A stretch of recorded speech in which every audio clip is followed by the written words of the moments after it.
Hello guys, good morning everyone and welcome to our chemistry classes. हम लोग पढ़ रहे थे हैलोजन व्युत्पन्न, जिसमें हमने इसका जो कुछ बेसिक इंट्रोडक्शन पढ़ा था, इनका नॉमेनक्लेचर कैसे करते हैं, इनका वर्गीकरण हमने किया था। यस, 1 डिग्री 2 डिग्री 3 डिग्री क्या होते हैं, प्राइमरी सेकेंडरी टर्शियरी जिसको बोलते हैं। कार्बन की प्रकृति के अनुसार इसको किया था, एल्केल halide, alkyl halide, allylic halide and vinylic halides. आज हम देखते हैं इस चैप्टर का जो टॉपिक्स है वो हम जो कार्बन और हैलोजन के बीच में बॉन्ड को पढ़ रहे हैं, तो इस बॉन्ड की जो नेचर चीज़ होती है वो क्या होती है, प्रकृति क्या होती है, उस बॉन्ड की बंध की प्रकृति के बारे में हम थोड़ा सा स्टडी करते हैं। और उसके बाद हम क्या पढ़ते हैं, एल्किल हैलाइड जो है बनाने की जो विधियाँ होती है, विरचन की जो विधियाँ होती है, उसके बारे में हम स्टडी करते हैं। तो यहाँ पर हम पढ़ेंगे, क्या पढ़ेंगे, हैलो एल्केन्स बंध की प्रकृति।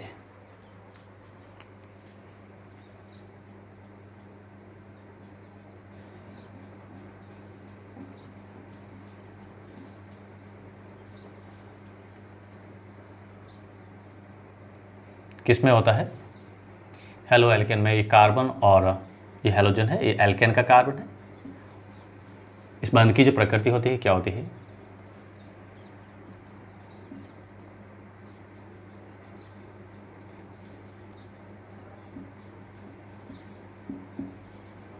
बंध किस प्रकार का होता है, प्रकृति का मतलब होता है बंध किस प्रकार का है, आयनिक बंध है, सहसंयोजी बंध है या वॉन डेर वाल्स बंध है। यस, उस बंध की प्रकृति क्या होती है, प्रकृति को पता करने के लिए हम क्या करते हैं, इसके बारे में देखते हैं। अगर हम यहाँ पे स्टडी बात करें किसकी करें, ये हैलोजन जो है, एक एक्स यहाँ पे हैलोजन अपन ले रहे हैं। हैलोजन में हम क्या कंसिडर करते हैं, क्या यूज लेते हैं, फ्लोरीन हो सकता है, क्लोरीन हो सकता है, ब्रोमीन हो सकता है या आयोडीन हो सकता है। ये हैलाइड फैमिली के एलिमेंट्स है। फ्लोरीन, क्लोरीन, ब्रोमीन जो है, इनको जनरली अपन क्या करते हैं, हैलोजन में कंसिडर करते हैं। यस, ये जो कार्बन जो है किसका है, एल्केन का जो कार्बन है, इस कार्बन की जो संकरित अवस्था होती है कौन सा होता है, sp3 संकरित कक्षक होता है इसमें। ये जो कार्बन जो, इस कार्बन की जो संकरित अवस्था कैसी होती है, sp3 संकरित अवस्था होती है। और ये हैलोजन जो है, इस हैलोजन में क्या होता है, इसका जो संयोजी कक्षक जो होता है कौन सा होता है, 3p संयोजी कक्षक होता है इसका।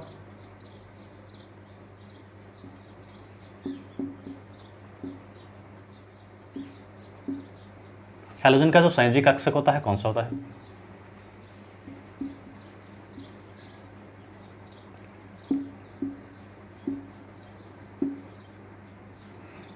मैं Np कंसिडर करता हूँ, यूज लेता हूँ फ्लोरीन, क्लोरीन, क्योंकि इसकी N की वैल्यू अलग हो सकती है। अगर मैं क्लोरीन लिया तो मैंने कह सकता हूँ यहाँ पे 3p है,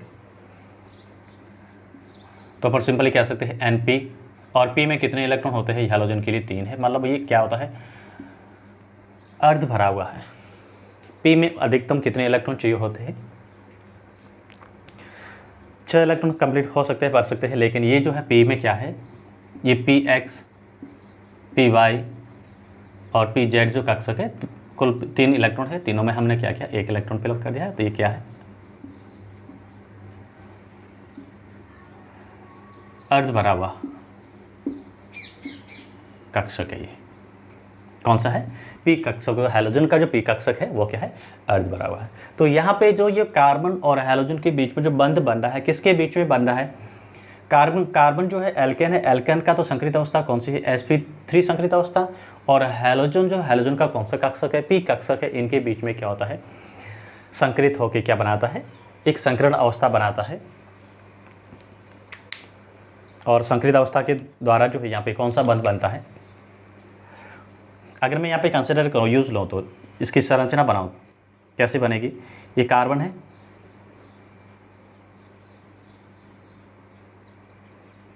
कार्बन की जो संयोजकता होती है क्या होती है, 4 होती है। तो ये चतुष्फल की कार्बन है। और इसकी जो संकरण अवस्था क्या है कार्बन की, यहाँ पे जो कार्बन है इसकी संकरित अवस्था क्या है, sp3 है। और यहाँ पे क्या हो रहा है, p जो लोब होती है कैसी होती है, डम्बेल जैसी होती है, यानी डमरू की जैसी होती है। ये p किसका है, ये हैलोजन का p है। ये p कक्षक किसका है, हैलोजन का है। और ये यहाँ पे क्या हो रहा है, इसमें हाइब्रिडेशन हो रहा है, संकरण हो रहा है। तो ये sp3 और p, ये संकरित अवस्था नहीं है, यहाँ पे ये शो कर रहा है कि इसकी जो पी कक्षक और इसका जो sp3 जो संकरित कक्षक होता है, संकरित अवस्था जो होती है वो क्या होती है, आपस में ओवरलैप होकर इसके बीच में क्या होता है, संकरण होके क्या बनाता है, एक जो बंध बनाता है। और ये यहाँ पे क्या बन रहा है, एक सिग्मा बंध बन रहा है, सिंगल बंध जो बन रहा है, एकल बंध जो बन रहा है। और एकल बंध हमेशा क्या होता है, एकल बंध की जो प्रकृति होती है क्या होती है, सिग्मा बंध होता है। एकल बंध है, इस एकल बंध की प्रकृति जो होती है क्या होती है, सिग्मा बंध होती है। तो हमें याद क्या रखना है, यहाँ पे ये याद रखना है, एल्केन का जो कार्बन जो था इसका जो कक्षक होता है या इसकी संकरित अवस्था क्या होती है, sp3 होती है। sp3 संकरित अवस्था का कार्बन या sp3 संकरित एल्केन। और हैलोजन जो है, हैलोजन का कौन सा है, p कक्षक जो होता है वो क्या हो रहा है, उसमें अतिव्यापन होकर क्या बनाता है, जो संकरित अवस्था बनती है। यस, तो इसमें अतिव्यापन किस टाइप का होता है, sp3 और p लोब इसकी है, ये क्या करते हैं, संकरित होकर क्या करते हैं, एक अतिव्यापन बनाते हैं, यानी संकरण अवस्था बनाते हैं। अब यहाँ पे इसकी बंध की जो प्रकृति होती है क्या होती है, कार्बन को हम यूज लेते हैं बंध की प्रकृति को जानने के लिए। बंध कैसा है, बंध तो हमने क्या बना है, सहसंयोजी बंध बनता है। बंध कैसा बना है, सहसंयोजी बंध बना है। सहसंयोजी बंध किससे बनता है, दो परमाणु जो होते हैं उस परमाणु के इलेक्ट्रॉन का जो साझे से बनने वाला जब बंध होता है उस बंध को हम बोलते हैं सहसंयोजी बंध बोलते हैं। तो यहाँ पे बंध की अगर प्रकृति को देखें तो कार्बन जो, कार्बन की विद्युत ऋणता कितनी होती है,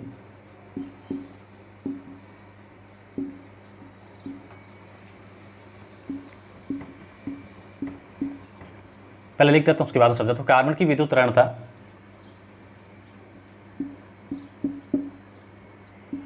कितनी ले रहे हैं, 2.6 ले रहे हैं, या फिर कभी एक बार इसको 2.5 भी कंसिडर कर सकते हैं।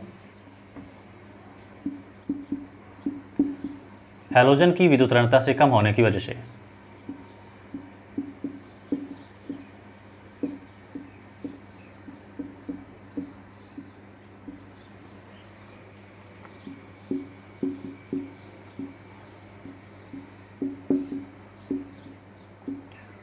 होने के कारण यहाँ पे जो बंध बनता है इस बंध की प्रकृति कैसी होगी,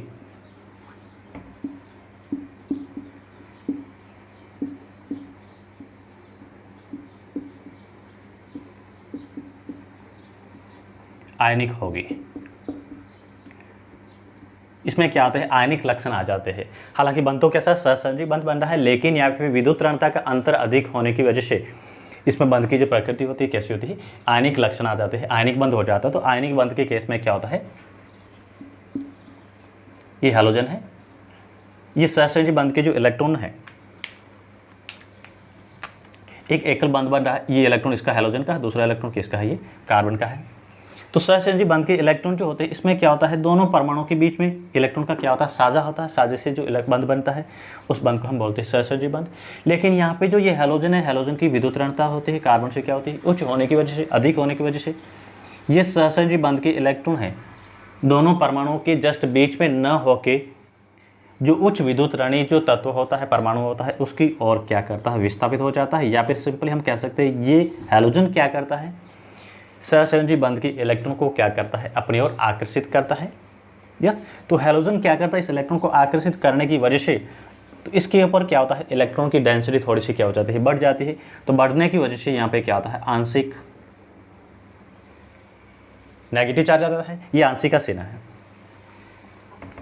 और कार्बन से थोड़े से इलेक्ट्रॉन कम होने की वजह से, कम दूर चले जाने की वजह से क्या होता है, आंशिक पॉजिटिव आ जाता है। तो बंध में जब क्या होता है, ध्रुवीय प्रकृति हो जाती है, बंध जो है कैसा होता है, ध्रुवीय हो जाता है। अगर हम यहाँ पे हैलोजन के लिए क्लोरीन को मैं लेता हूँ,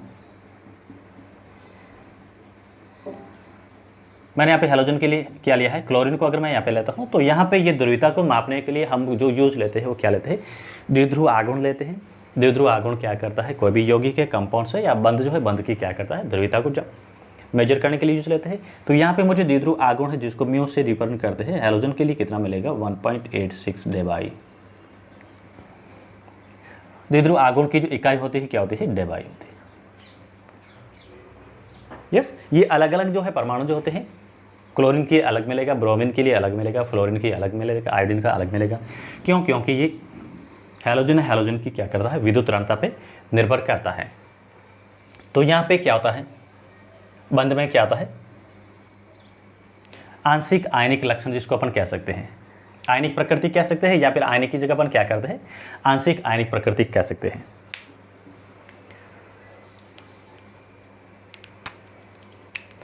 यस, यहाँ पे इसकी विद्युत ऋणता कम होने की वजह से क्या होता है, बंध की प्रकृति की स्थिति आयनिक होती है। क्यों? क्योंकि यहाँ पे क्या होता है,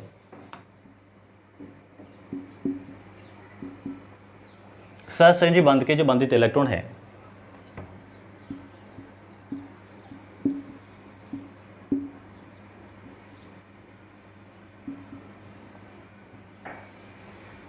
बंध के इलेक्ट्रॉनों का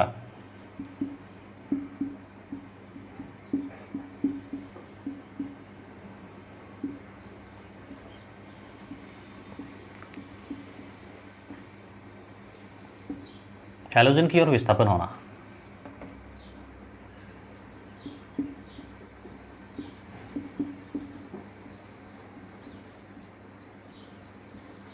इसी वजह से क्या होता है, इसमें आंशिक आयनिक लक्षण आ जाते हैं। बंध तो कैसा है, सहसंयोजी बंध है, लेकिन यहाँ पे हैलोजन की विद्युत ऋणता उच्च होने की वजह से इस सहसंयोजी बंध के जो बंधित दो इलेक्ट्रॉन है, ये इलेक्ट्रॉन जो क्या होता है, हैलोजन की ओर विस्थापित हो जाते हैं। जो परमाणु जिसकी विद्युत ऋणता उच्च होती है, सहसंयोजी बंध के जो बंधित इलेक्ट्रॉन है उच्च विद्युत ऋणी की ओर विस्थापित हो जाते हैं। मतलब वो क्या करता है, उस इलेक्ट्रॉन को आकर्षित करता है। तो यहाँ पे हैलोजन क्या करता है, अपनी ओर इलेक्ट्रॉन को आकर्षित करता है। तो यहाँ पे आप चाहो तो हैलोजन की विद्युत ऋणता इसको भी याद रख सकते हो। आवर्त सारणी में सबसे जो उच्च विद्युत ऋणी होता है कौन होता है, फ्लोरीन होता है, जिसकी विद्युत ऋणता 4 होती है। फिर क्लोरीन है, हैलोजन में कंसिडर करो, वैसे देखें तो फ्लोरीन के बाद ऑक्सीजन आता है। फिर ब्रोमीन है, कितनी है, 2.8 है। और फिर क्या है, आयोडीन 2.6 या 2.5 भी हो सकती है, ये कार्बन और इसकी बराबर होती है। तो यहाँ पे लगभग इसमें आयनिक लक्षण जो होते हैं वो सबसे कम होते हैं। कभी कभार हम ये भी कह सकते हैं, ये हैलोजन दे रखा है, इस हैलोजन को हमें क्या करना होता है, अरेंज करना होता है। किसके अनुसार करना होता है, उसके द्विध्रुव की बढ़ते हुए क्रम या आयनिक लक्षण के बढ़ते या घटते हुए क्रम के अनुसार। तो ये हमारा टॉपिक था, कौन सा था, हेलो एल्केन का है बंध की प्रकृति को कैसे पता करते हैं, क्या होता है, उसकी प्रकृति क्या होती है, आयनिक बंध होता है या सहसंयोजी बंध होता है। बंध तो क्या होता है, आयनिक होता है, सॉरी सहसंयोजी होता है, लेकिन उसमें क्या आ जाता है, सहसंयोजी बंध के इलेक्ट्रॉन जो है उच्च विद्युत ऋणी यानी हैलोजन की ओर विस्थापित होने की वजह से इनके ऊपर क्या होता है, हैलोजन के ऊपर आंशिक नेगेटिव चार्ज आता है और कार्बन के ऊपर क्या होता है, आंशिक पॉजिटिव चार्ज आता है, धनावेश आता है। इस वजह से इस बंध में क्या होता है, आयनिक लक्षण आ जाते हैं। तो ये क्वेश्चन आपको पूछ सकते हैं, तो इंपॉर्टेंट टॉपिक है यहाँ से बंध की प्रकृति को जानना। यस, ये जो चैप्टर है बोर्ड के लिए टॉपिक जो कहेंगे ये क्या है, इम्पॉर्टेंट है। यस, अब हम देखते हैं इसमें, ये तो सिंपली बंध की प्रकृति पढ़ी, और इससे पहले जो इंट्रोडक्शन में हमने पढ़ा, क्लासिफिकेशन पढ़ा था, यानी वर्गीकरण पढ़ा था। अब हम देखते हैं क्या पढ़ते हैं, विरचन की विधियाँ यानी बनाने की विधियाँ।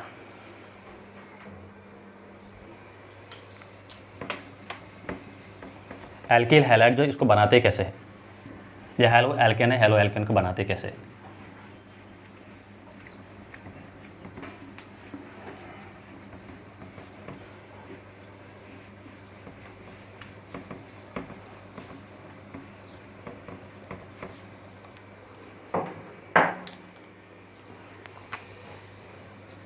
ये आज का वीडियो 3rd है चैप्टर का।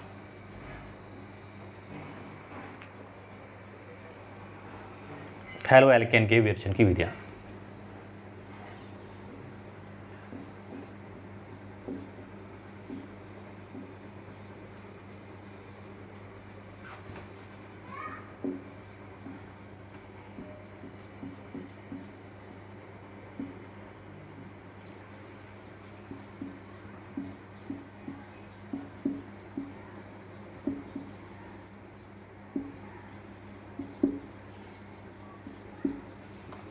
GMP इंग्लिश में बोलते हैं, जनरल मेथड ऑफ प्रिपरेशन।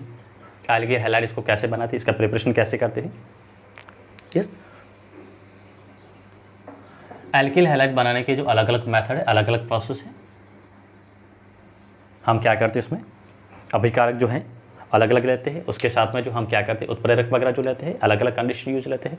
तो उस केस में हमें क्या मिलता है, अलग अलग टाइप की जो प्रोडक्ट मिलते हैं। तो पहला अपन ले रहे हैं, किसे बनाते हैं, फ्रॉम एल्केन। एल्केन से कैसे बनाते हैं, पहली विधि जो हम ले रहे हैं किससे बनाने की, फ्रॉम एल्केन।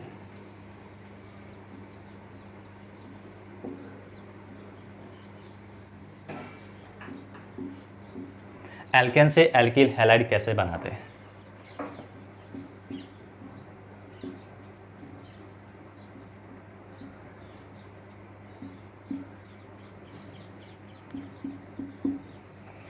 एल्केन से एल्किल हैलाइड कैसे बनाते हैं इसको अपन देखते हैं। तो एल्केन का क्या करते हैं,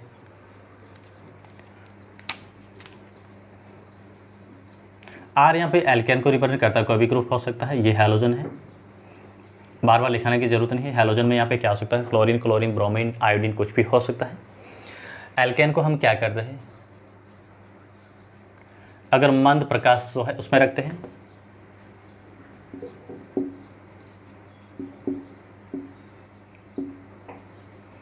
या इसको यूवी लाइट बोलते हैं। मंद प्रकाश की उपस्थिति में क्या होता है,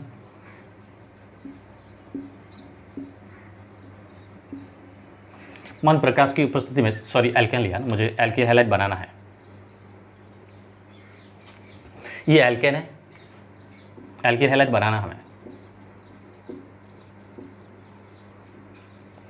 एल्केन को क्या करते हैं, मंद प्रकाश की उपस्थिति में हम क्या करते हैं, अभिक्रिया कराते हैं किसके साथ में, हैलोजन के साथ में। एल्केन है, एल्केन का हम क्या करते हैं, ये एल्केन है, मंद प्रकाश की उपस्थिति में क्या करते हैं, हैलोजन जो है डाई हैलाइड जिसको बोलते हैं, हैलोजन का दो मौलिक परमाणु जो होते हैं मिलकर क्या बनाते हैं, डाई हैलाइड बनाते हैं। मंद प्रकाश की उपस्थिति में अभिक्रिया करते तो क्या होता है, एल्केन का जो हाइड्रोजन जो होता है विस्थापित हो जाता है किससे, एक हाइड्रोजन जो है वो क्या होता है, विस्थापित हो जाता है किससे, हैलोजन से। तो ये एल्किल हैलाइड है, या हेलो एल्केन जिसको बोलते हैं। एल्किल हैलाइड कॉमन नाम है, हेलो एल्केन आईपीसी नेम है।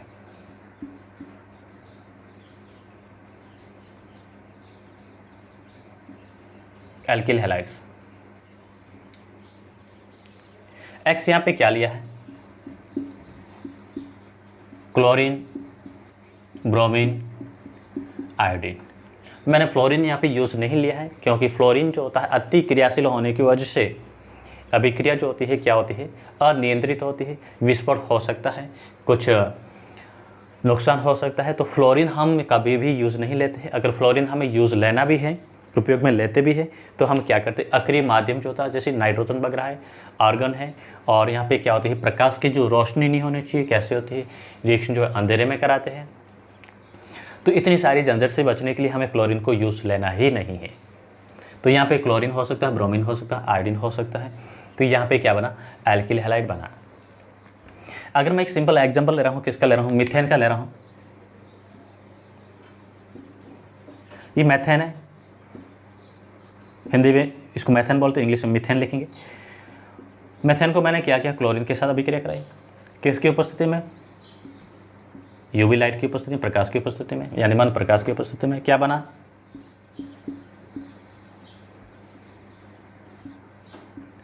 Chloromethane plus HCl। तो सामान्यतः हम यहाँ पे कह सकते हैं, यहाँ पे क्या बनता है, एल्किल हैलाइड का मिश्रण बनता है। मिश्रण का मतलब होता है मोनो हैलाइड बन सकता है, डाई हैलाइड बन सकता है, ट्राई हैलाइड बन सकता है, पॉली हैलाइड बन सकता है।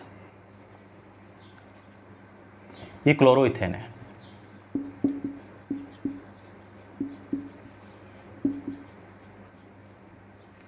यस, तो यहाँ पे हमें क्या मिलेगा, क्लोरोइथेन भी मिल सकता है। ये यहाँ पे जो भी उत्पाद बनता है क्या बनता है, एल्किल हैलाइड का क्या मिलता है, मिश्रण बनता है।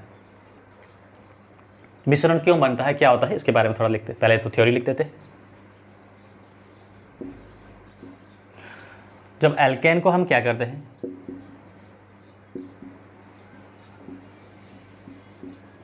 मंद प्रकाश की उपस्थिति में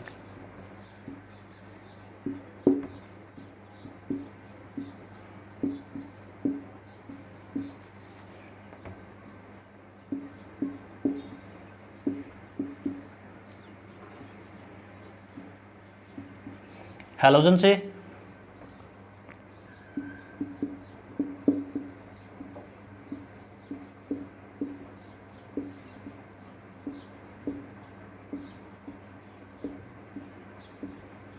अभिक्रिया कराते हैं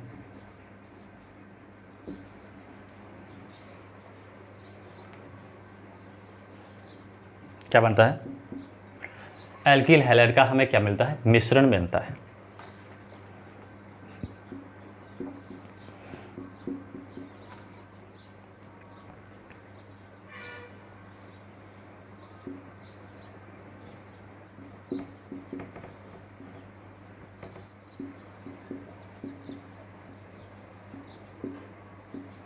का मिश्रण प्राप्त होता है।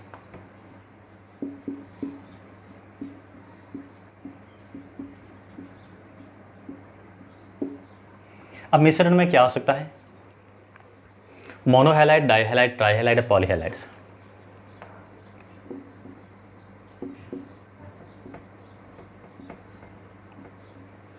मोनो, डाई, ट्राई और पॉलीहैलाइड्स।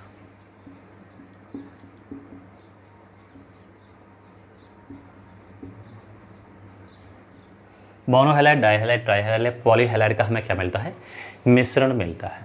तो इसी वजह से मिश्रण मिलने की वजह से ही ये विधि जो होती है वो लेबोरेटरी रूप से हम उपयुक्त नहीं मान सकते, क्योंकि हमें सिर्फ एक ही मोनोहैलाइड बनाना है, तो मोनोहैलाइड को थोड़ा सा जो है सेपरेट करना दिक्कत हो सकती है। लेकिन यहाँ पे इंडस्ट्रियली जो होता है, औद्योगिक विधि के लिए जो है, औद्योगिक स्तर पे जो है ये क्या होता है, विधि जो होती है काफ़ी उपयोगी होती है। और इस विधि के थ्रू हम क्या करते हैं, या इस विधि के थ्रू हमें एक ही उत्पाद बनाना है, जैसे मोनो बनाना है, डाई बनाना है, ट्राई बनाना है, पॉली को हमें अलग करना है, तो हम क्या करते हैं, प्रभावी आसवन जो विधि है, प्रभावी आसवन विधि से क्या करते हैं, इसके मिश्रण को हम अलग कर देते हैं, सेपरेट कर देते हैं।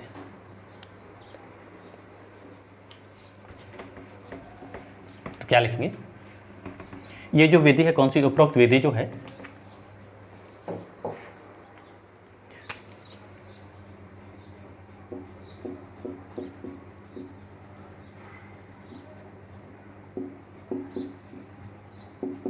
उपरोक्त विधि औद्योगिक स्तर पर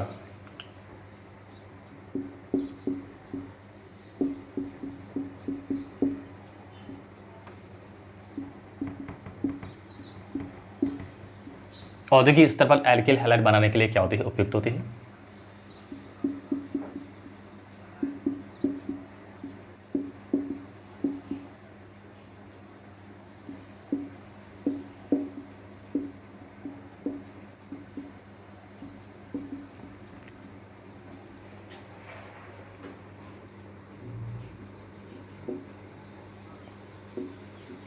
ये उपयुक्त है। इस मिश्रण में क्या करते हैं, इसके जो अलग अलग घटक जो होते हैं इसको अलग कैसे करते हैं, प्रभावी आसवन से अलग कर सकते हैं। तो इस मिश्रण को हम क्या करते हैं, प्रभावी आसवन से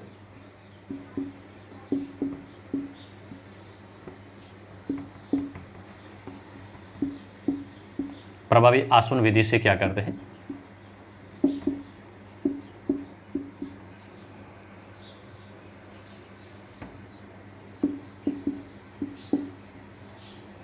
अलग कर सकते हैं, करते हैं।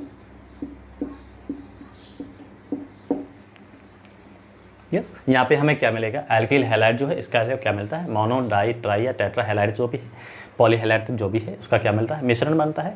इस मिश्रण के एक घटक को अलग करना तो हम क्या करते हैं, इसका प्रभावी आसवन जो है, प्रभावी आसवन विधि का उपयोग करके इसके जो घटक जो होते हैं यानी मोनोहैलाइड को डाइहैलाइड, ट्राइहैलाइड और पॉलीहैलाइड इसको क्या करते हैं, अलग अलग कर सकते हैं।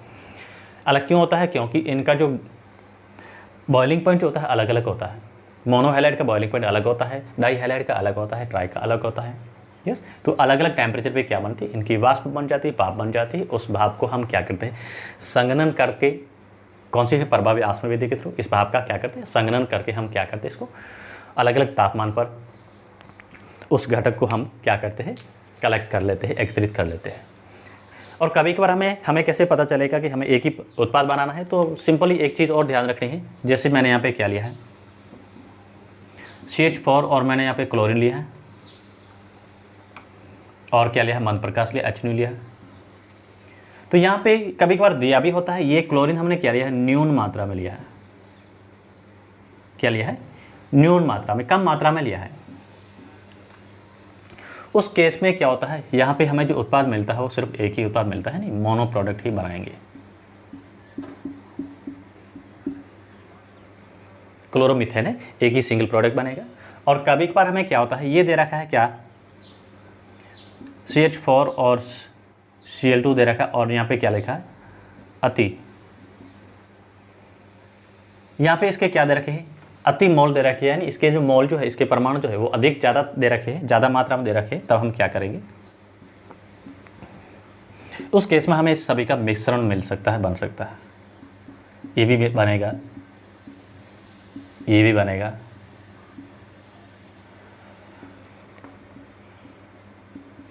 ये भी बनेगा।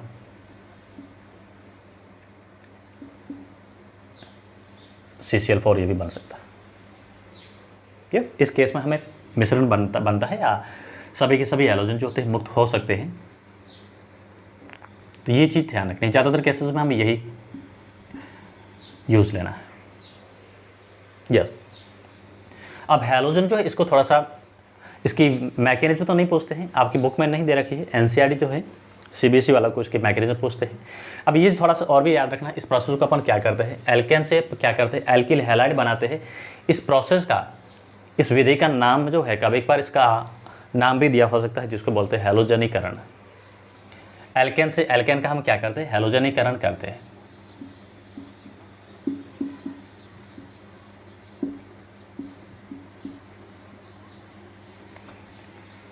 तो हैलोजनीकरण में क्या होता है, एल्केन है, एल्केन का हम क्या करते हैं, हैलोजन के साथ अभिक्रिया करके क्या बनाते हैं, एल्किल हैलाइड बनाते हैं। किसकी उपस्थिति में, मंद प्रकाश की उपस्थिति में।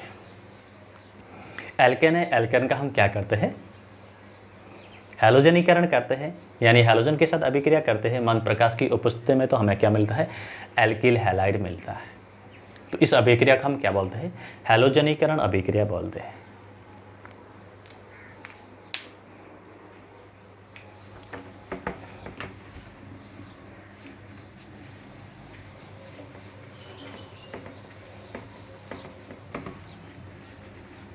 अब एल्केन जो है, एल्केन के साथ में क्या करते हैं, हैलोजन की अभिक्रिया करते हैं। तो हैलोजन जो, इस हैलोजन की अभिक्रिया का क्रम जो होता है क्या होता है, अलग अलग होता है। जो हैलोजन जो होता है उनका अभिक्रिया का क्रम जो होता है वो अलग अलग होता है। एल्केन के साथ हैलोजन का अभिक्रिया का क्रम हमें याद रखना है, क्योंकि सभी एल्केन की जो दर होती है, अभिक्रिया करने की जो दर होती है, वो एक समान नहीं होती है। कुछ होते हैं उच्च क्रियाशील होते हैं, कुछ होते हैं न्यून क्रियाशील होते हैं। ये कॉम्पिटिटिव एग्जाम जो होते हैं उसमें आपको पूछ सकते हैं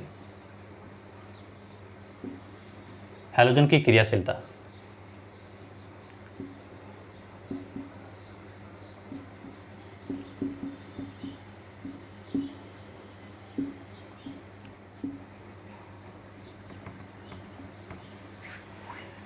तो सबसे कम क्रियाशील कौन होता है, आयोडीन होता है।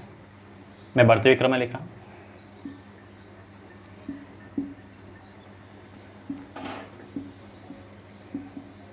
ये क्रियाशीलता का क्या है, बढ़ता हुआ क्रम है। सबसे कम क्रियाशील कौन होता है, आयोडीन होता है, और सबसे ज़्यादा क्रियाशील, उच्च क्रियाशील कौन होता है, फ्लोरीन होता है। तो फ्लोरीन उच्च क्रियाशील होने की वजह से हम नहीं लेते हैं काम में।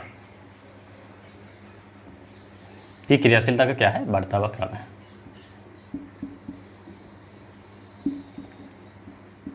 ये कॉम्पिटिटिव एग्जाम होता है, नीट है, जेईई है, उस केस में जो है आपको क्वेश्चन पूछ सकते हैं।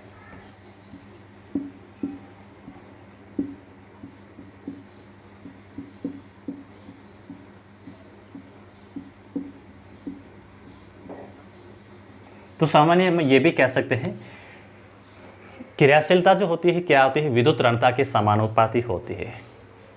जो तत्व या एलिमेंट है जिसकी विद्युत ऋणता क्या होती है, उच्च होती है, वो उच्च क्रियाशील होता है। तो मैं यहाँ पे लिख सकता हूँ, क्रियाशीलता जो होती है क्या होती है,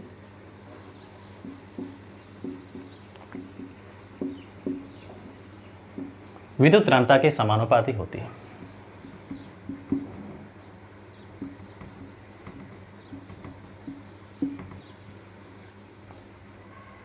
या फिर दूसरा हम ये भी कह सकते हैं, कभी कभार जो होता है परमाणु का आकार दे रखा है, आकार के भी समानुपाती होती है। छोटे आकार का जो होता है वो क्या होता है, ज़्यादा प्रभावी होता है, ज़्यादा क्रियाशील होता है। अगर अपन सिंपली देखें, एक तो मोटा जो हेल्दी आदमी है और एक जो है फिट पर्सन है, तो दोनों को दौड़ने के लिए बोले, दोनों को जंप करने के लिए बोले, दोनों को काम करने के लिए बोले, तो ज़्यादा काम कौन करता है, जो ज़्यादा हेल्दी नहीं है, यानी मोटा नहीं है, हल्का जो होता है वो जंप कर सकता है, भाग सकता है, दौड़ सकता है, अच्छा काम कर सकता है, तो ये तो सेम किस्म वही है, क्रियाशीलता यहाँ पे यही है, जो जितना छोटा होता है वो उतना ही अधिक क्रियाशील होता है। तो फ्लोरीन छोटा है हैलोजन में, आयोडीन सबसे बड़ा है, तो सबसे मोटा होने की वजह से इसकी क्रियाशीलता क्या है, कम है। ये हैलोजन की क्रियाशीलता है। अब एल्किल हैलाइड उसकी भी क्रियाशीलता देखते हैं, किसके साथ में, हैलोजन के साथ में, उसकी क्या होगी। ये इंपॉर्टेंट टॉपिक है, सभी याद रखिएगा। हैलो एल्केन है, एल्किल हैलाइड की क्रियाशीलता।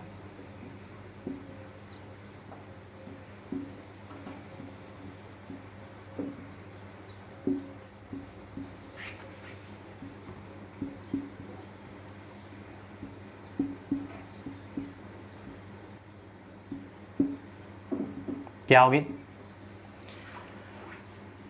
प्राथमिक यानी 1 डिग्री एल्किल हैलाइड सबसे कम क्रियाशील होगा, फिर 2 डिग्री एल्किल हैलाइड, और तृतीय एल्किल हैलाइड सबसे अधिक क्रियाशील होता है। ये क्या है, प्राथमिक एल्किल हैलाइड, द्वितीयक एल्किल हैलाइड और तृतीयक एल्किल हैलाइड।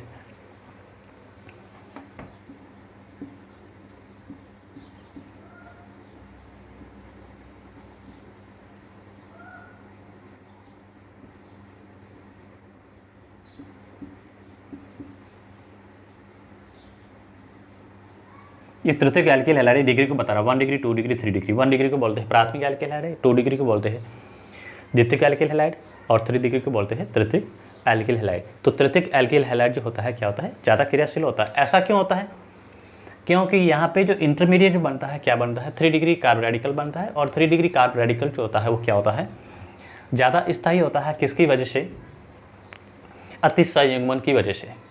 बुक में आपको नहीं दे रखा है, आपको क्या पता कि कुछ चीज़ें पर ये चीज़ें बताए नहीं बताए, तो ये चीज़ें आपको ध्यान रखना है। ये यहाँ पे जो मध्यवर्ती जो बनता है क्या बनता है, अगर इसकी जो मैकेनिज्म को कंसिडर करें, क्रिया विधि को अपन यूज लेते हैं, तो यहाँ पे इस क्रिया में, इस अभिक्रिया में मध्यवर्ती जो बनता है क्या बनता है, फ्री रेडिकल बनता है।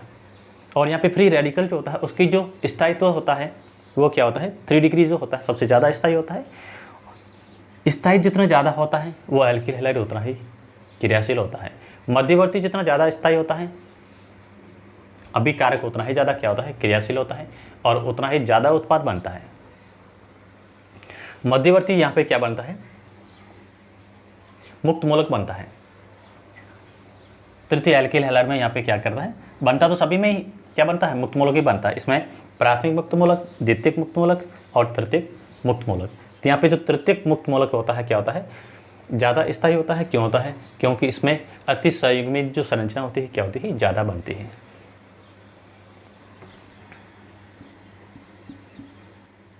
तृतीयक मुक्त मूलक जो होता है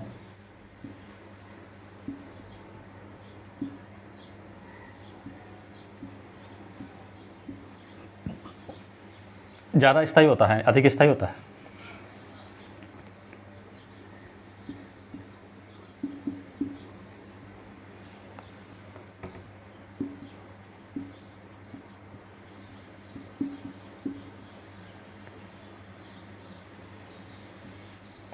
क्यों होता है, अधिक अतिसंयुग्मीय संख्या या स्थायी अवस्था बनने की वजह से।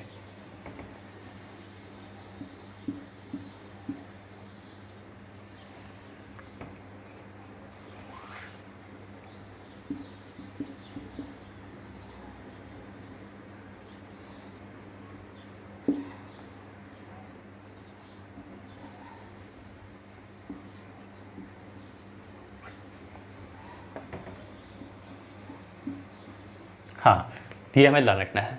अगर हमें यहाँ पे दे रखा है, एक तो दे रखा है, क्या दे रखा है,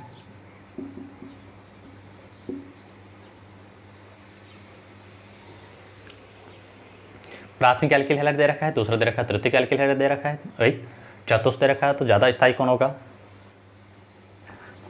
या ज़्यादा क्रियाशील हम कंसिडर करें तो ये तो प्राथमिक एल्किल हैलाइड है, ये नहीं 1 डिग्री है।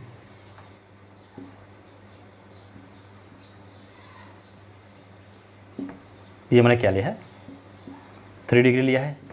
तो अगर इसकी क्रियाशीलता को हम देखें, यहाँ पे जो उत्पाद बनता है एल्किल हैलाइड बना है, तो एल्किल हैलाइड में हम इसकी क्रियाशीलता को देखें तो हमें ये आगे अपन केमिकल प्रॉपर्टीज जो पढ़ते हैं उसमें इसके बारे में देख रहे हैं। तो क्रियाशीलता देखते हैं तो तृतीय होता है, ज़्यादा क्रियाशील होता है, प्राथमिक सबसे कम क्रियाशील होता है, द्वितीयक उसके बाद में, तृतीयक जो होता है क्या होता है, उससे भी ज़्यादा क्रियाशील होता है। तो ये हमने क्या पढ़ा था, एल्किल हैलाइड बनाने का मेथड पढ़ा, विधियाँ पढ़ी। कौन से, किससे, एल्केन से। सेकंड विधि लेते हैं, किससे लेते हैं, एल्कीन से। एल्केन, अब ले रहे हैं एल्कीन से।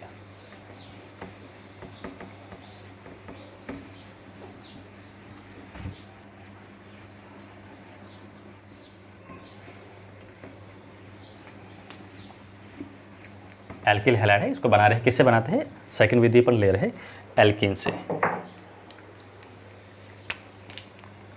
पहली विधि एल्केन लिया, सेकंड क्या ले रहे हैं, एल्कीन से।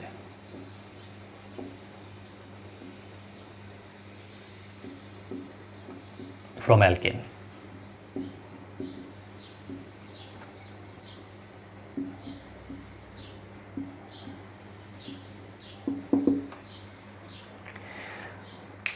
एल्किन से एल्किल हैलाइड जो बनते हैं, यहाँ पे ये जो अभिक्रिया है क्या है, योगात्मक अभिक्रिया का उदाहरण है। ये क्या है, योगात्मक अभिक्रिया, मतलब इसके ऊपर क्या होता है, योग होता है।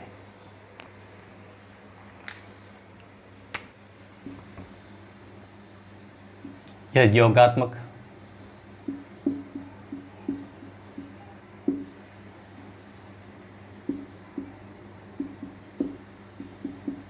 अभिक्रिया है या अभिक्रिया का उदाहरण कह सकते हैं। इस अभिक्रिया को हम क्या करते हैं, एल्किल हैलाइड जो होती है, एल्किल हैलाइड को हम क्या करते हैं, सॉरी हाइड्रोजन हैलाइड जो होता है, हाइड्रोजन हैलाइड जो अम्ल होता है, उस हाइड्रोजन हैलाइड अम्ल को हम क्या करते हैं, एल्किन के साथ में क्या करते हैं, अभिक्रिया कराते हैं।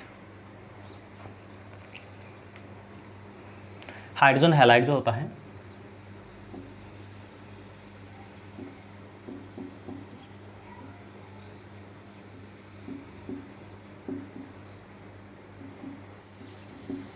सामान्यतः पर HX लेते हैं, ये अम्ल होते हैं, अम्लीय प्रकृति होते हैं। हाइड्रोजन हैलाइड अम्ल जो होता है क्या करता है, एल्किन के साथ अभिक्रिया करके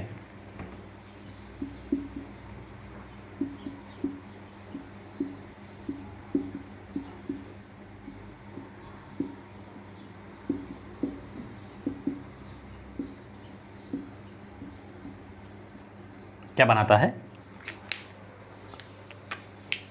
एल्किल हैलाइड बनाता है या हैलो एल्केन बनाता है।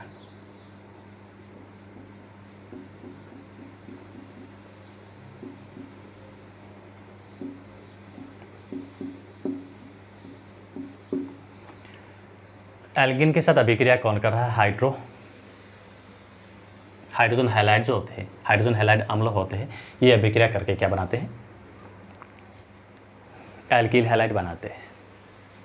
अब हाइड्रोजन हैलाइड में क्या होता है, हाइड्रोजन हैलाइड जो होते हैं कौन कौन से होते हैं, HX को कंसिडर करते हैं, क्या होता है, HCl, HBr,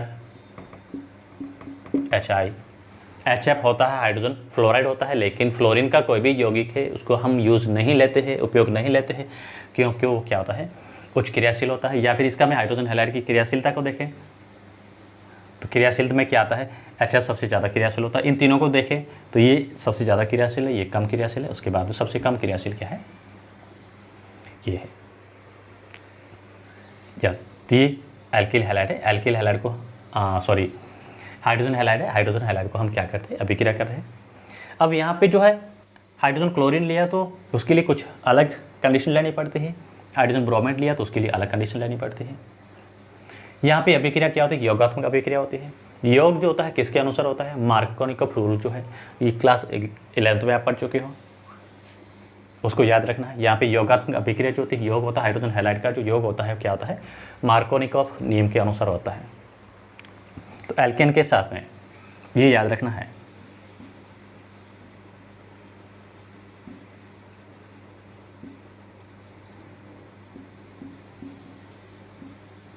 हाइड्रोजन हैलाइड का योग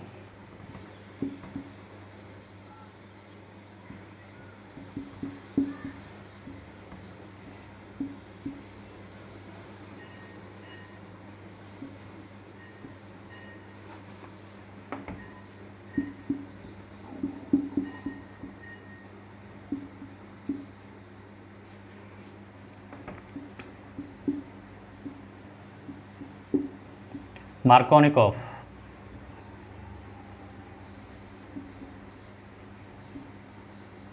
नियम के अनुसार होगा।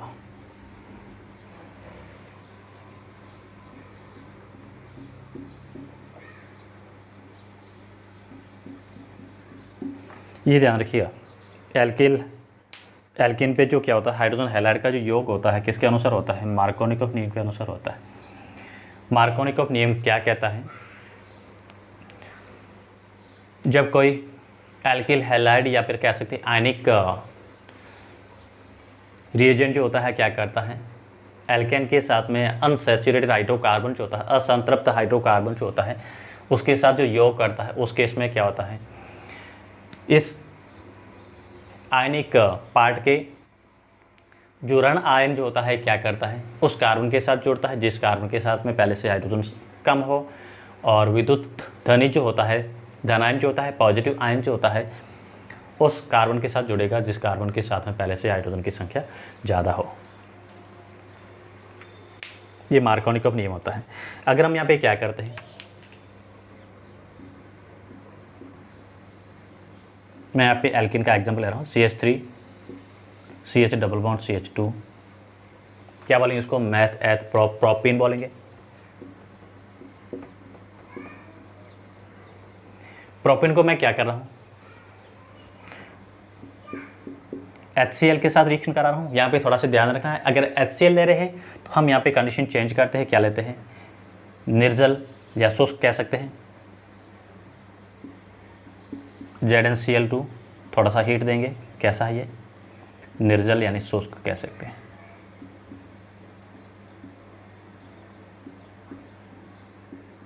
ये एसिड जो होते हैं शुष्क फॉर्म में ही लेते हैं, ये हैलाइड जो होते हैं कैसे लेते हैं, सूखे भी लेते हैं। मॉइस्चर एंड नमी इसमें नहीं होनी चाहिए, क्योंकि नमी अगर हुई, ये भी ध्यान रखना है, अगर नमी हुई तो यहाँ पे प्रोडक्ट हमें अल्कोहल मिलता है, एल्किल हैलाइड ना मिलके क्या मिलेगा, अल्कोहल मिलता है। इस वजह से यहाँ पे नमी नहीं होनी चाहिए। तो यहाँ पे क्या करते हैं, एल्किन का क्या करते हैं, हाइड्रोक्लोरिक अगर ले रहे हैं, हाइड्रोक्लोरिक अम्ल ले रहे हैं तो हमें क्या लेना पड़ेगा, एनहाइड्रस ZnCl2 जिंक क्लोराइड लेना पड़ेगा। तो क्या बनेगा, CH3 Cl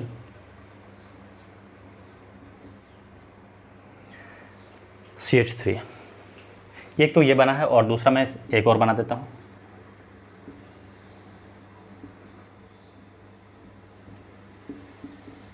तो ये मेजर प्रोडक्ट होगा, ये माइनर होगा। ये मार्कोनिकॉफ के अकॉर्डिंग बन रहा है।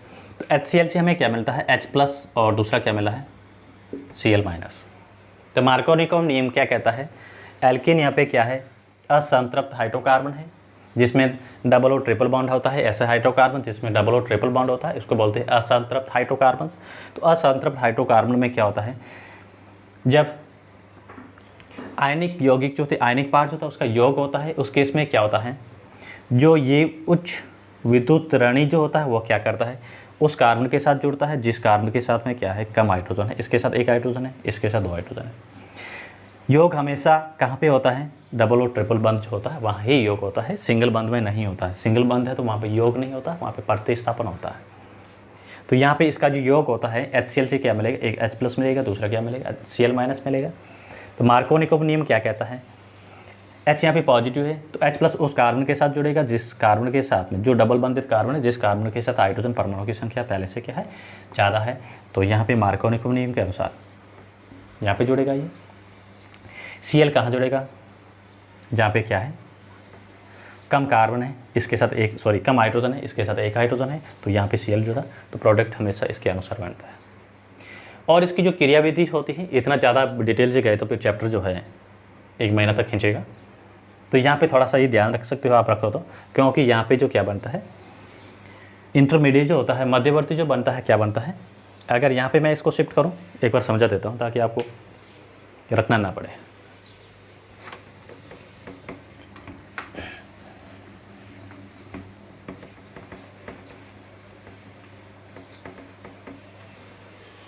लेकिन बड़ा हो जाएगा वीडियो अगर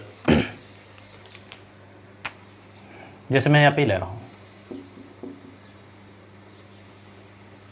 क्या लिया है, एल्किन लिया है।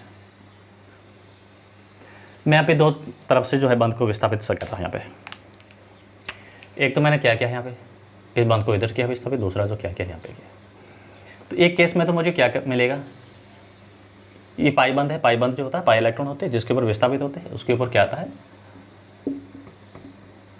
पहले केस में ये बन रहा है CH2 माइनस, और दूसरे केस में मैं क्या कर रहा हूँ, पाई इलेक्ट्रॉन का विस्थापन इधर कर रहा हूँ, इस दिशा में कर रहा हूँ, इस डायरेक्शन में कर रहा हूँ, तो क्या मिला है,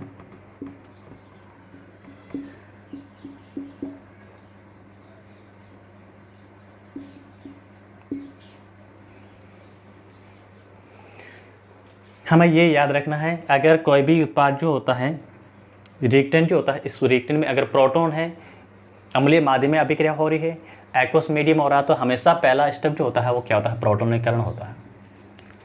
क्या होता है, प्रोटोनेशन, यानी प्रोटोनीकरण। प्रोटोनीकरण का मतलब होता है क्या होता है, H+ का जुड़ना, H+ का जुड़ना, प्रोटॉन का जुड़ना। H+ को हम क्या बोलते हैं, प्रोटॉन बोलते हैं। तो H+ कहाँ जुड़ेगा, जहाँ पे माइनस चार्ज है। एक तो यहाँ पे जुड़ा इस कार्बन के साथ में, और सेकंड केस में अगर मैं H+ को जोड़ दूँ, कहाँ से जोड़ूंगा, अगर मैं इसका विस्थापन इस फॉर्म में कर रहा हूँ तो यहाँ पे H+ जुड़ेगा, यहाँ पे कर रहा हूँ तो H+ यहाँ पे जुड़ रहा है। तो पहले केस में जो हमें उत्पादन मिलेगा, इस केस में क्या मिलेगा, मध्यवर्ती यहाँ पे बना रहे पहले हम CH3 CH2 प्लस एक प्रोटॉन इसके साथ जुड़ गया है। ये कितनी डिग्री कार्ब कैटायन है, 2 डिग्री कार्ब कैटायन है। और यहाँ पे क्या बनेगा, प्रोटॉन यहाँ पे जुड़ने के बाद में, मैं इस मैकेनिज्म को अलग से एक पार्ट में कराऊंगा आप लोगों को, कम से कम 5-7 दिन की मैकेनिज्म होती है। ये 1 डिग्री कार्ब कैटायन है, और हमने क्या पढ़ा है, आपने 11th क्लास में पढ़ा है, इसकी मैकेनिज्म को पढ़ा है। अगर 1 डिग्री और 2 डिग्री कार्ब कैटायन हम तुलना करें तो 2 डिग्री कार्ब कैटायन जो होता है क्या बनता है, ज़्यादा स्थायी होता है। इस वजह से यहाँ पे जो उत्पाद जो होता है 2 डिग्री कार्ब कैटायन वाला, अब यहाँ पे इसके साथ क्या होता है, प्लस के साथ में ये जो न्यूक्लियोफाइल होता है, ये नेगेटिव वाला जो होता है क्या होता है, आराम से यहाँ पे जुड़ेगा तो 1 डिग्री प्राइमरी एल्केन हैलाइड बनेगा, और यहाँ पे जुड़ेगा तो क्या बनेगा, सेकेंडरी 2 डिग्री बनेगा। तो मेजर उत्पाद क्या होगा, 2 डिग्री होगा, क्योंकि यहाँ पे मध्यवर्ती क्या बनता है, 2 डिग्री कार्ब कैटायन बनता है। और 2 डिग्री कार्ब कैटायन जो होता है ज़्यादा स्थायी होता है किसकी तुलना में, 1 डिग्री की।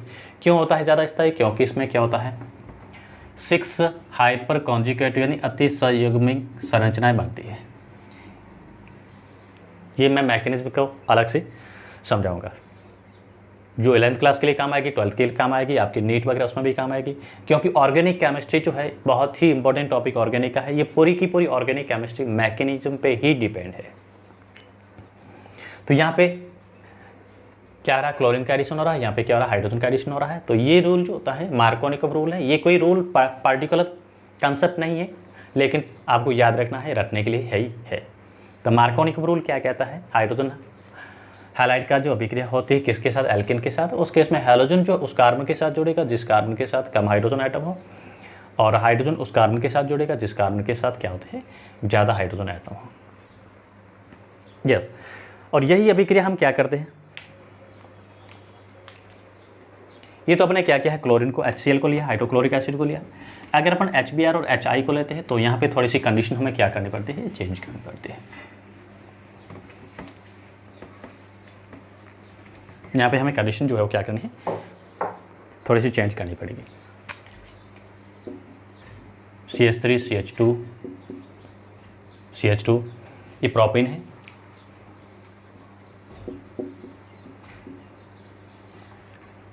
मैं यहाँ पे 2 केस ले रहा हूँ, क्या ले रहा हूँ, दोनों केस में वही बनेगा। क्या लिया, एक तो लिया HBr लिया, या फिर हम ये भी ले सकते हैं क्या, NaBr।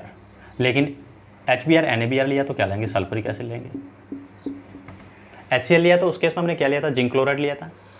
NaBr ले रहे हैं तो क्या लेंगे,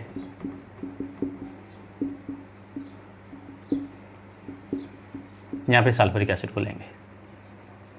उत्पाद कैसे बनेगा, वही मार्कोनिकम नियम के अनुसार बनेगा।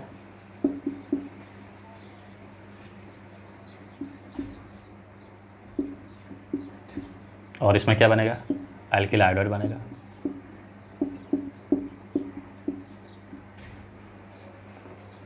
2 ब्रोमोप्रोपेन है और ये 2 आयोडोप्रोपेन है। किसके अनुसार बन रहा है? मार्कोनिकॉव नियम के अनुसार बन रहा है।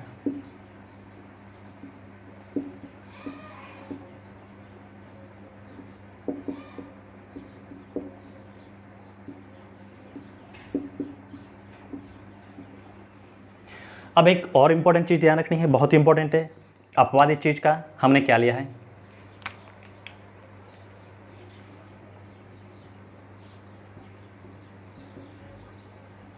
एल्किन लिया है। एल्किन की मैं क्या कर रहा हूँ? 2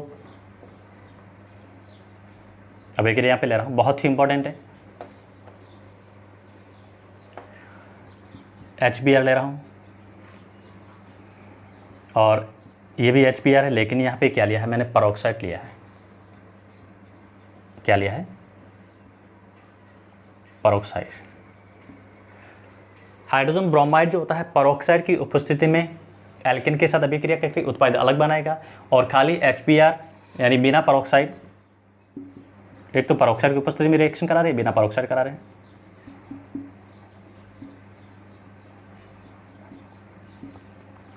बिना पेरोक्साइड जो उत्पाद बनता है किसके अनुसार बनता है? मार्कोनिकॉव रूल के अनुसार बनता है।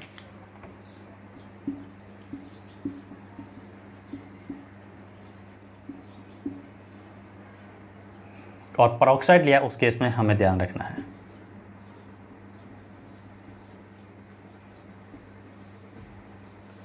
ये इंपॉर्टेंट केस है। ये एंटी मार्कोनिकॉव रूल करता है काम, यहाँ पे इसको खरास इफेक्ट भी बोलते हैं, खरास प्रभाव भी बोलते हैं। बहुत ही इंपॉर्टेंट है। एल्किन है, एल्किन को क्या करते हैं? हाइड्रोजन ब्रोमाइड HBr के साथ अभिक्रिया कराते हैं। एक तो बिना पेरोक्साइड कराते हैं, तो तब तो प्रोडक्ट कैसे बनता है, उत्पाद कैसे बनता है? जो मार्कोनिकॉव नियम है उसके अनुसार बनेगा, यानी बिना पेरोक्साइड के। और पेरोक्साइड लिया है, तो पेरोक्साइड में आपको क्या दिया हो सकता है? जैसे हाइड्रोजन H2O2 हो सकता है, एल्केन पेरोक्साइड हो सकता है, ये पेरोक्साइड है। ऑर्गेनिक इनऑर्गेनिक दोनों ही पेरोक्साइड हो सकते हैं। कभी कभार लिखा हो सकता है, नहीं तो फिर ऐसे लिखा हुआ ये पेरोक्साइड है। इनकी उपस्थिति में जो उत्पाद बनता है कैसे बनता है? एंटी मार्कोनिकॉव रूल के अनुसार बनता है। तो पेरोक्साइड की उपस्थिति में जो होता है क्या होता है?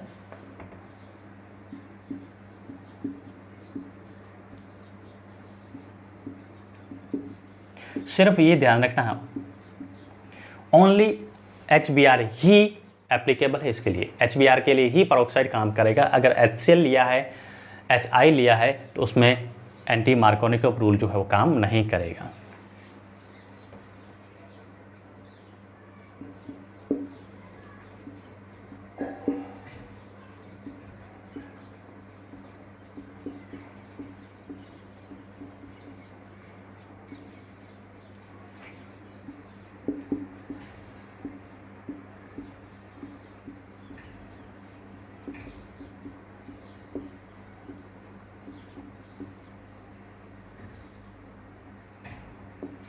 और इसमें नोट पॉइंट क्या है?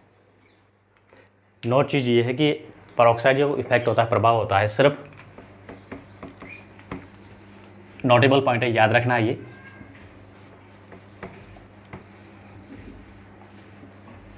पेरोक्साइड प्रभाव होता है सिर्फ HBr के लिए ही उपयुक्त है।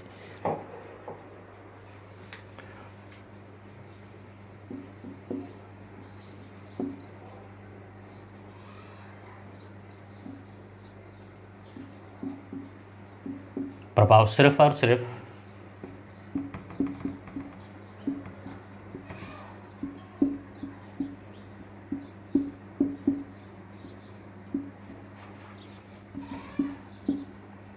HBr के लिए ही लागू होगा।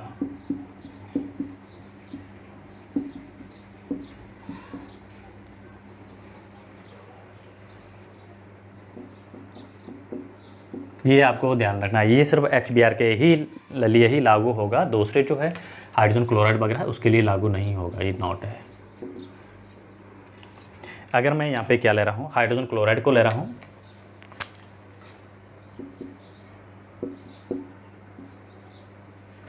एल्किन लिया है, 2 अभिक्रिया करा रहा हूँ, यहाँ पे 2 कंडीशनल शर्त ले रहा हूँ। HCl लिया है विदाउट पेरोक्साइड,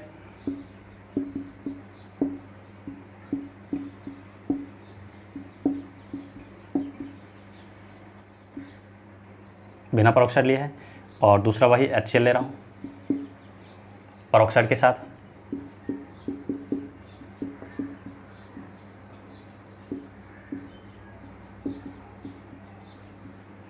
उत्पाद क्या बनेगा मार्कोनी के नियम के अनुसार बिना परऑक्साइड, और परऑक्साइड के साथ भी लिया है तो एल्किल हैलाइड है यानी क्लोरो एल्केन है, तो भी वही बनेगा। इस चीज़ को ध्यान रखना है। परऑक्साइड प्रभाव जो होता है सिर्फ और सिर्फ HBr के लिए ही लागू होता है, बाकी एल्किल हैलाइड उनके लिए लागू नहीं होता है। ये हमने क्या पढ़ा है, एल्किल हैलाइड की विरचन की 2 विधियाँ भी पढ़ी है, बहुत सारी विधियाँ हैं। तो आज हम यहीं वीडियो को स्टॉप करते हैं। तो वीडियो को और चैनल को जो है लाइक शेयर एंड सब्सक्राइब करना ना भूलें। And thank you for watching video.